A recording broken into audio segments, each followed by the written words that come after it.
এখানে এই লোকটি আপেল চুরি করে খাওয়ার সঙ্গে সঙ্গে তার মাথা দিয়ে অনেক টাকা বেড়ে যায়। আরে আমার মাথা এত ভারী হলো কেন? এরপর লোকটি যতবার আপেলের কামড় দেয় ততবারই তার শরীর থেকে টাকা বের হতে থাকে। আরে এটা মনে হয় জাদুই আপেল, এটা খাওয়ার জন্য মনে হয় আমার শরীর থেকে টাকা বের হচ্ছে। আরে ভাই আপনার কি টাকা বেশি হয়েছে যে আপনি গায়ে না গিয়ে বেরোচ্ছে? গায়ে টাকা না গিয়ে ঘোরা ঠিক নয়। আরে ভাই আমি তো একজন দিনমজুর, আর এই জাদুর আপেল খাওয়ার জন্য আমার হিসাব হচ্ছে। কি জাদুর আপেল? হ্যাঁ এসব কি বলছেন? আরে ভাই দাঁড়াও একবার দেখে যাও। এবার লোকটি আপেল খায় আর সঙ্গে সঙ্গে তার গাও থেকে টেকা বের হয়। আরে আরে এটা তো সত্যিই দেখতেছি। ভাইজান আপনি এই আপেলটা কই পেয়েছেন? ভাইজান আমি এই আপেলটা ওই দোকান থেকে চুরি করেছি। এরপর তারাও ওই দোকানে আপেল কিনতে যায়। ভাইজান আপনি কি নেবেন? আরে আমি আপেল নেবো, কত করে কেজি নিবে?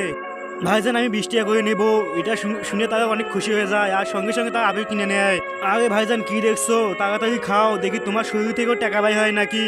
ঠিক আছে খাচ্ছি। সে আপেলের কামড় দিদি তার পুরো মুখ টাকা দিয়ে ভরে যায়। আমি এবার খেয়ে দেখি আমি কত টাকা পাই। তার আগে দেখবো কে কে শয়তানকে হারিয়ে আল্লাহকে ভালোবাসেন। যারা আল্লাহকে ভালোবাসেন তারা ভিডিওটি লাইক দিয়ে চ্যানেলটি সাবস্ক্রাইব করে দিবেন। আর যারা শয়তানকে ভালোবাসেন তাদের কিচ্ছু করতে হবে না। আরে এটা কি হলো? আমি তো কালো হয়ে যাচ্ছি। সবাই আপেল খেয়ে টাকা পায়, আমি তো কালো হয়ে গেলাম। হারামখোর, দুপুর 12টা বেজে গেছে, তুই কখন উঠবি ঘুম থেকে?